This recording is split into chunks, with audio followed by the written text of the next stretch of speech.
네, 우리 하나님의 말씀 마태복음 10장 40절에서 42절까지의 말씀을 우리 다 같은 목소리로 함께 읽겠습니다. 너희를 영접하는 자는 나를 영접하는 것이요 나를 영접하는 자는 나를 보내신 이를 영접하는 것이니라. 선지자의 이름으로 선지자를 영접하는 자는 선지자의 상을 받을 것이요 의인의 이름으로 의인을 영접하는 자는 의인의 상을 받을 것이요 누구든지 제자의 이름으로 이 작은 자 중 하나에게 냉수 한 그릇이라도 주는 자는 내가 진실로 너희에게 이르노니 그 사람이 결단코 상을 잃지 아니하리라 하시니라. 아멘. 같이 합시다. 전도자의 복.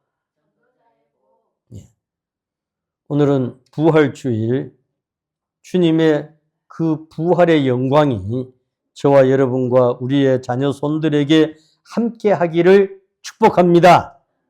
여러분, 우리가 하나님이 살아 계신다는 증거를 무엇으로 알 수 있겠습니까? 하나님이 살아 계신다. 그것은 내가 체험을 할수록 더욱더 확고해집니다. 크게는 우리가 두 가지로 정리를 할 수가 있는데요. 첫 번째는 하나님의 말씀이 성취되는 것으로 하나님이 살아계시구나 이것을 알 수가 있습니다. 즉 하나님의 말씀은 지금 이 시간도 계속해서 성취되고 있음을 믿습니다. 저와 여러분들이 말씀을 보고 읽고 듣고 믿을 때 그렇구나.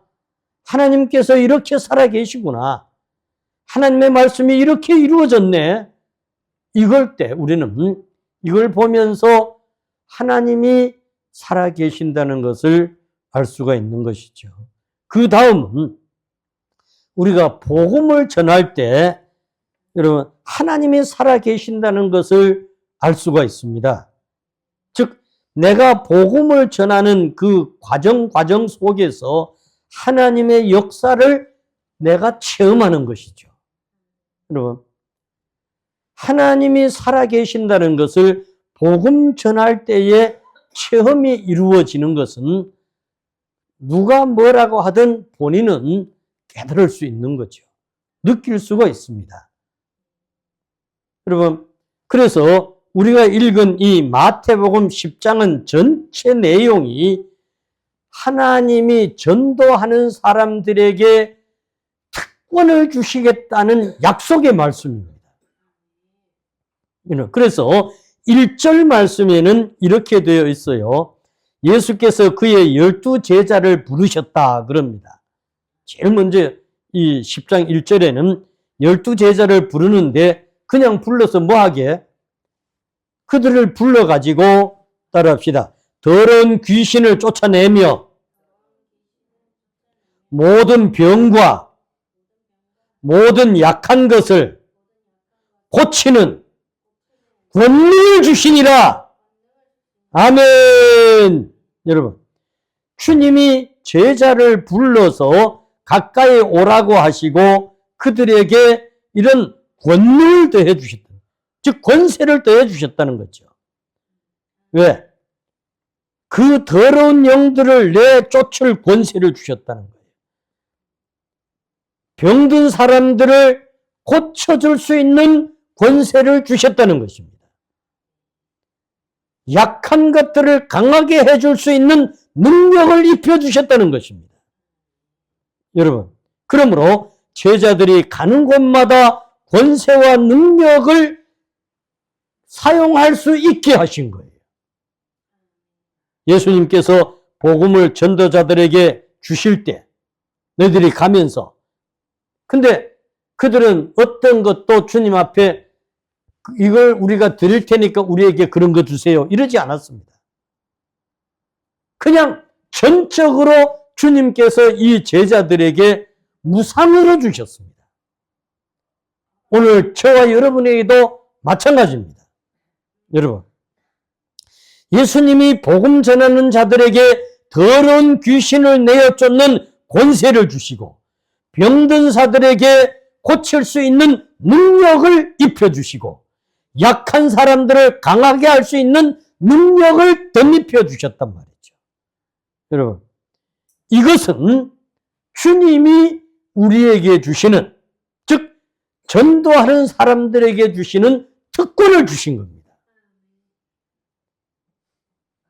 실제 하나님은 오늘도 계속해서 그 일을 하게 하십니다. 여러분, 그래서 2절에서부터 4절까지의 말씀을 보시면 그 전도자의 자격에 관한 말씀들을 하고 계시는데요. 오늘 말씀에서 보시면 여러 제자들의 이름들이 다 나오면서 심지어는 예수님을 팔아버리는 가룟인 유다의 이름까지도 나오죠. 그러므로 예수님이 이런 사람들을 부르셨다. 세상에서 실력 있고, 세상에서 능력 있고, 세상에서 권세 가진 그런 사람들을 부르셔서 예수님은 제자로 쓰실 수도 있습니다. 그런데 주님은 그런 사람들을 불러 쓰시지 않았습니다. 왜 그러셨을까요? 주님이 이 사람들은 그때 당시로 보면 가난한 사람들입니다. 여러분, 가난한 사람들은 가난하기 때문에 무엇인가 일만 맡겨주면 죽기 살기로 하는, 즉 한마디로 말하면 충성스럽게 일할 사람들을 부르셨다는 것입니다. 오늘날도 주님이 부르시는 자들은 이런 충성스러운 자들을 부르시는 줄 믿습니다. 이것이 바로 전도자의 자격을 말씀하고 있습니다. 주님이 왜 불렀을까요? 그 이유는 간단합니다. 약한 자를 부르셔서 강한 자를 부끄럽게 하시겠다고 했습니다. 여러분, 부족한 사람을 불러서 풍부한 사람들을 부끄럽게 하시겠다고 했습니다. 복음 전도자의 사람들은 하나님이 이런 사람들을 부르셨어요. 그러므로 모든 영광은 주님께 있다는 것을 말씀합니다.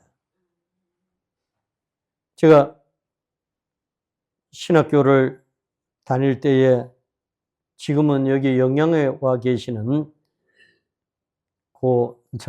지금 현재 은퇴하신 김 목사님이 거의 한 2달 가까이 그러신 것 같아요. 한 달은 훨씬 넘게.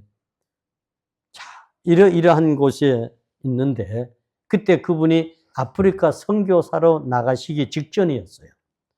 그리고 얼마 안 돼 이제 가본 공화국으로 선교사로 나가셨는데 나는 지금 말도 되지 않는 아프리카를 가려고 한다. 근데 여기에는 말은 통한다. 그런데 어떻게 가야 돼? 안동댐에 그때는 배를 타고 건너가야 됐어요. 지금은 거기가 다리가 놓여졌는데 과거 80년대만 해도 거기는 배를 타고 건너야 됐습니다. 그리고 뱃길이 끊어지면 거기는 섬입니다. 어떤 일이 있어도 나올 수가 없었어요. 바로 그런 곳인데 아무도 지원을 안 하는데 그래서 나보고 네가 가라 이런 마음이 자꾸 들어서 제가 지원을 했더니 그래 가라 해서 갔어요. 근데 하나님이 일을 하시죠. 여러분, 갔는데 사회 선생님 4분하고 전방에 아줌마 1분하고 이래밖에 없어. 여러분, 근데 하나님이 일하시기 시작하죠. 나중에는 중학교 선생님들만 해도 7분이 나오셨죠. 또 초등학교 선생님, 또 보건진료소 소장님, 이 밑에 또 태곡동에 그 선생님, 그건 이름은 이제 다 잊어버렸는데 이런 선생님들. 그러니까 중학교 같은 경우는 교장 선생님, 교감 선생님, 음악 선생님, 또 가정 선생님, 하여튼 이렇게 해서 기술 선생님, 사회 선생님 하면서 많은 분들이 그렇게 오셨죠. 학교 선생님들이 그렇게 오시는 거죠. 그러니까 농촌 마을에서는 어쨌든 그 당시를 보면 학교 선생님들이 대단한 분들이잖아요. 물론 지금도 그렇지만. 그러니까 여러분, 전도는 약한 사람들을 불러서 강한 사람들을 뭐 하게 하는 거예요? 부끄럽게 하는 거예요. 이게 성경이에요. 그래서 그러면 이런 정말 우리가 이제 이 부활의 소식을 전해줘야 되는데 이 부활의 소식을 어떻게 전해줄 수 있을까? 여러분 5절에서부터 15절까지의 말씀을 보면 그것들을 잘 설명을 해주고 있습니다. 이러면서 너희가 가야 될 길을 가르쳐주고 계세요. 그 5절에 보면 그러죠. 이방인의 길로도 가지 말고 그랬어. 자, 중요한 거예요. 즉 부활의 복음을 전하는 사람들이 가야 될 길은 이방인들의 길로 가면 안 된다는 거예요.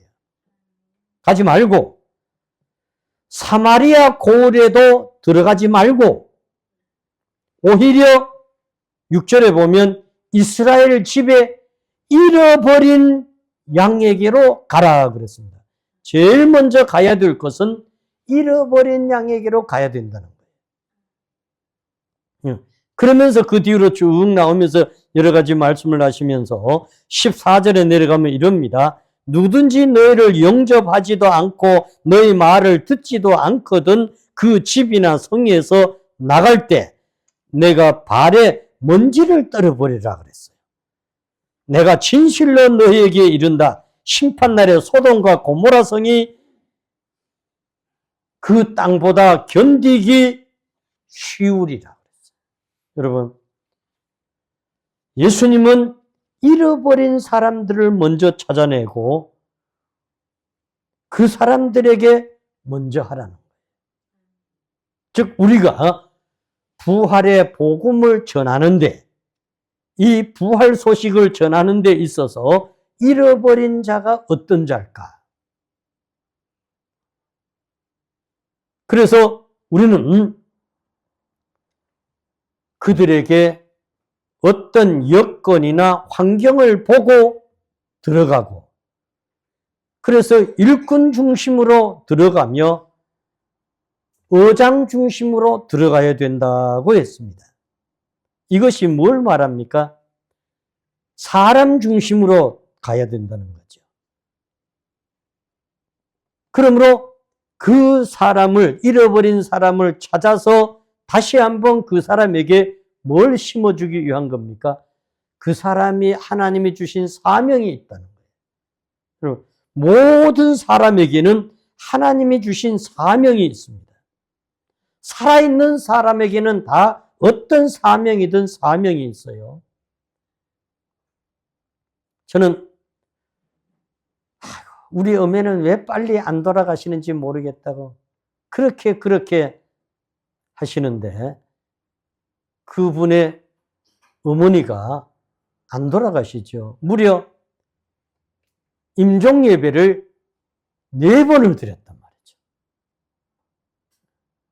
임종 예배를 4번 드리는 동안에 얼마나 더 사셨나? 무려 10여 년 가까이를 더 사신 거예요. 그러면서 그분이 사명이 뭘까? 즉 누워 계시는 어른의 사명이 뭘까? 저는 분명히 깨달았습니다. 왜?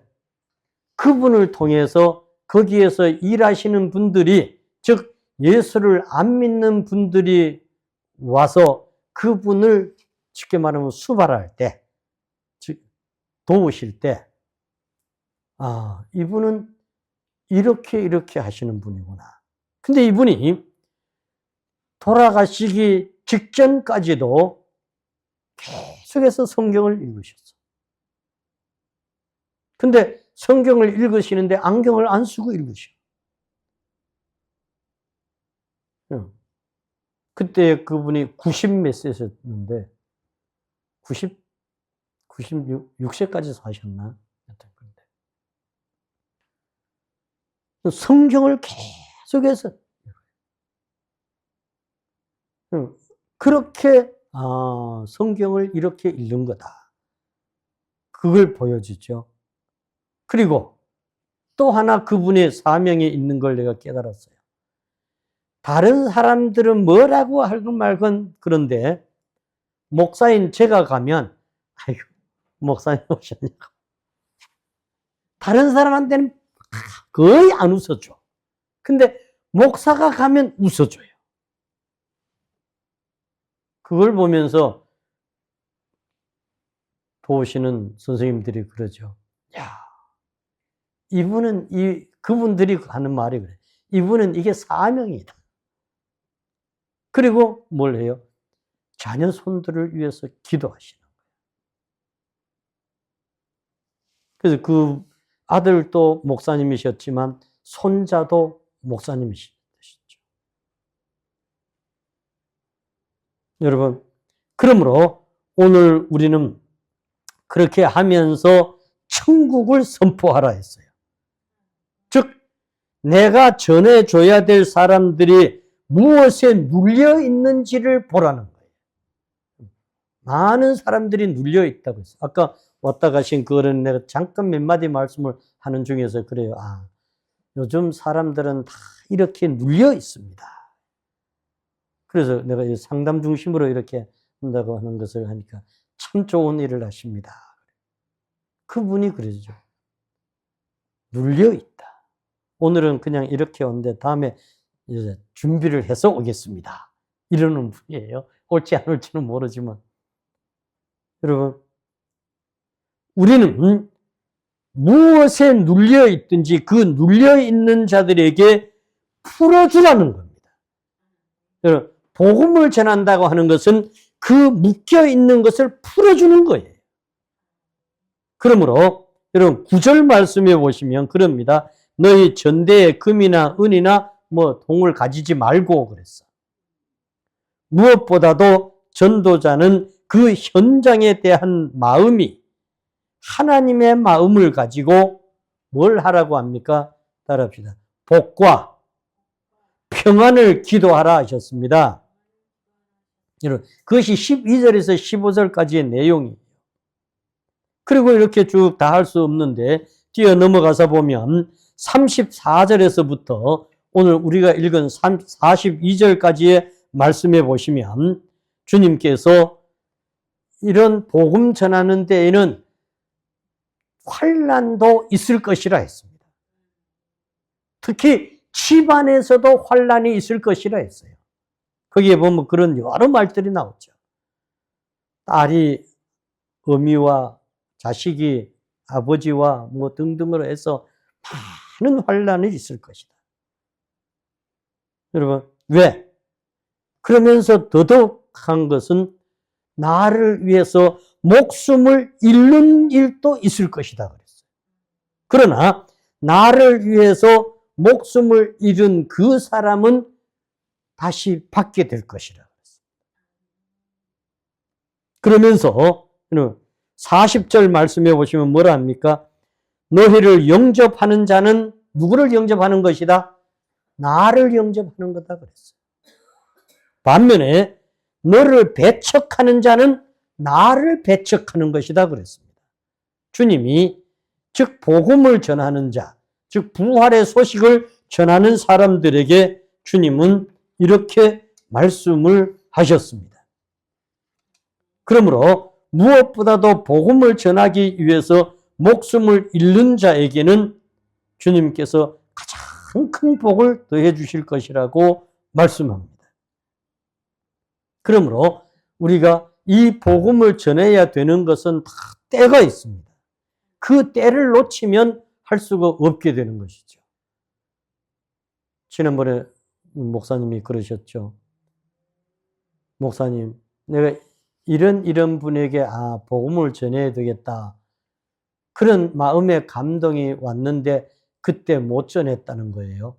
그랬는데 얼만큼 지난 후에 이분이 갑자기 뭐 이렇게 아프다고 병원에 입원을 했다고 하더니 바로 돌아가셨다는 거예요. 그러면서 목사님, 내가 너무 후회스러워요. 그분에게 전해야 됐는데, 감동이 왔을 때 바로 전해야 됐는데 못했다는 거죠. 즉 때가 있다는 거예요. 그런데 그 기회는 항상 열려 있는 게 아니라는 거예요. 기회가 주어졌을 때 해야 되는 거예요. 주님은 그 때를 놓치면 되지 않는다고 했어요. 그래서 요한계시록도 그런 말씀이 있지만 특히 에스겔서에 다니엘서 이런 데 보면 그러죠. 한때, 두때, 반때, 때가 많이 나오죠. 즉 뭐 이럴 때, 저럴 때. 전도서에도 그렇죠. 때에 관한 것들, 시간에 관한 것들.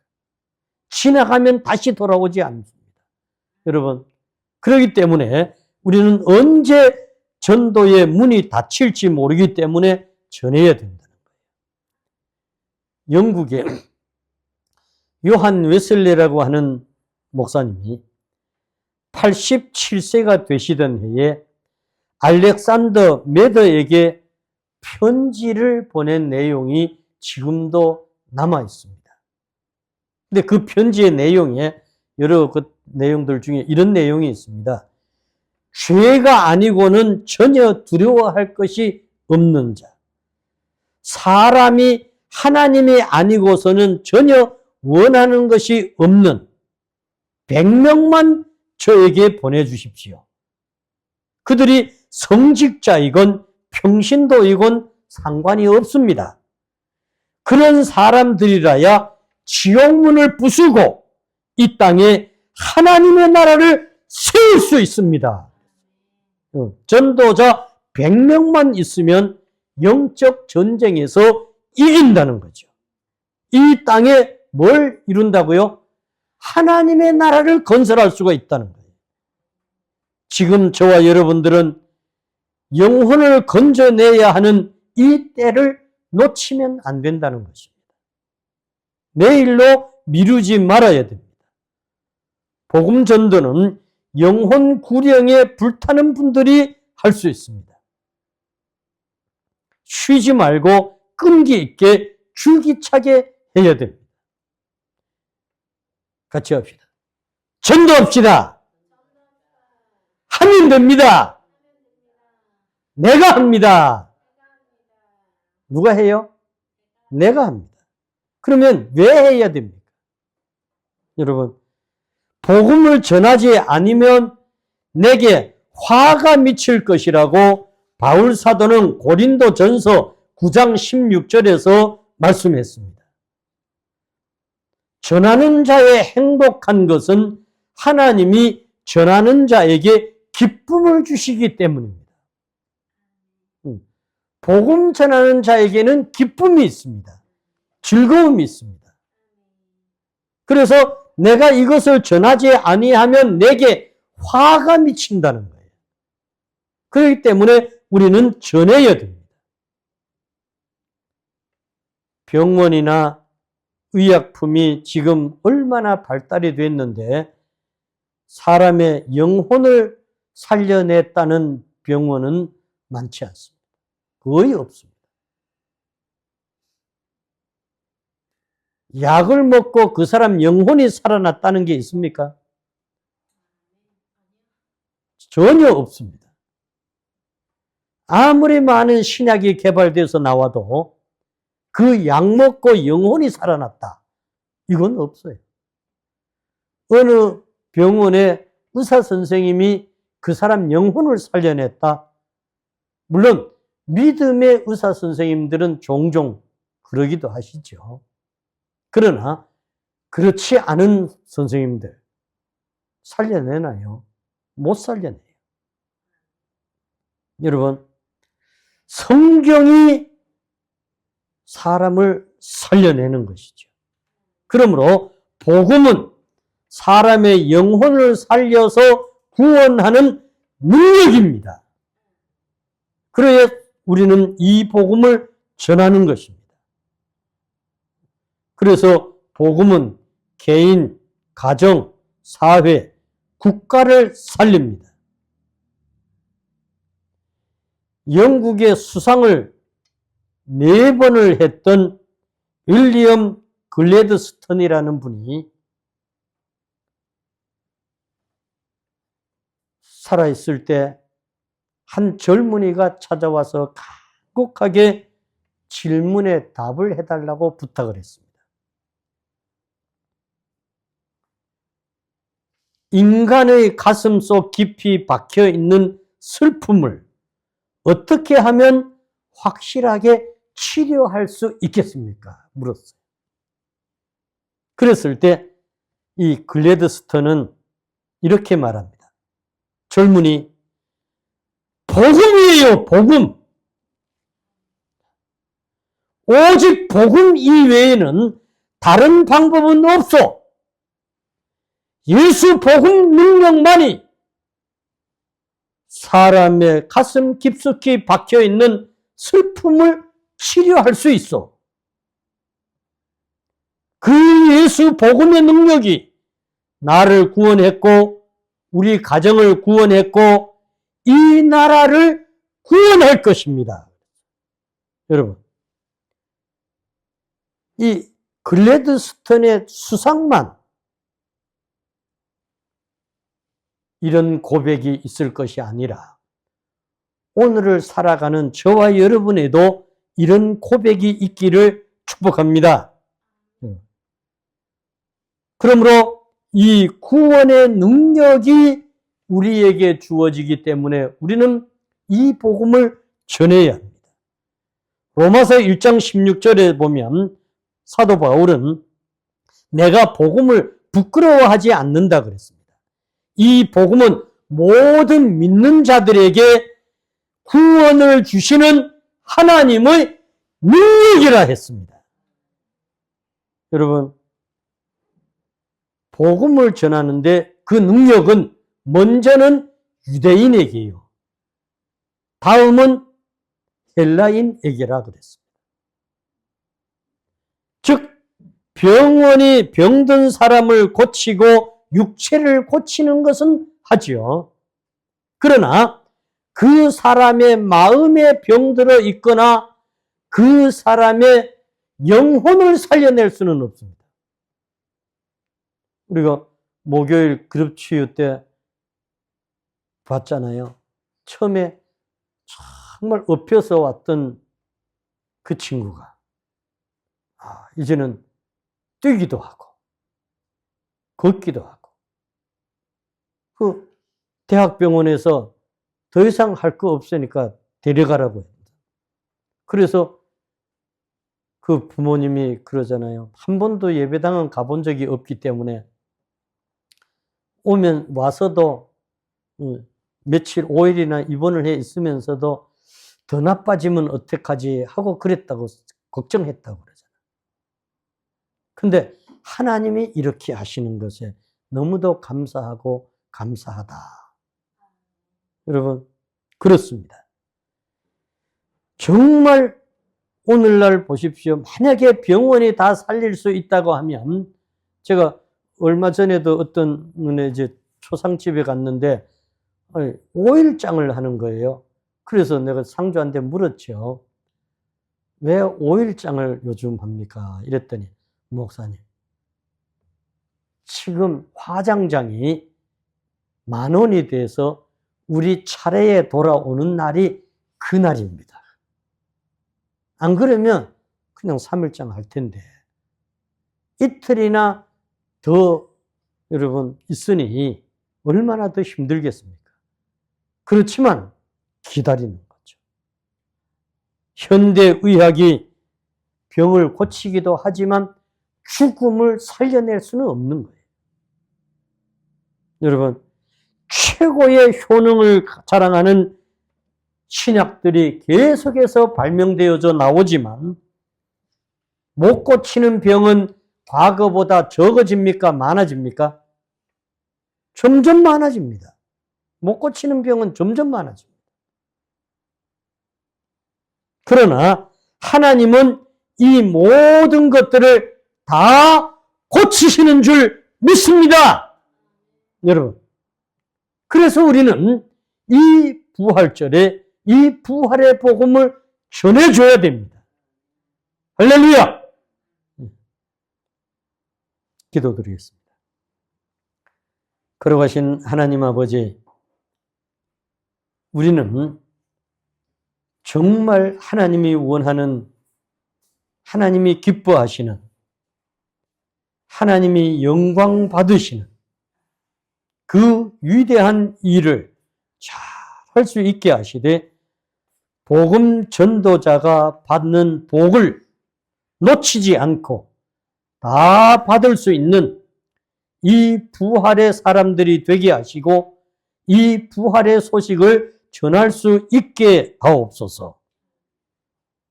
예수님 이름 받들어 기도드립니다. 아멘.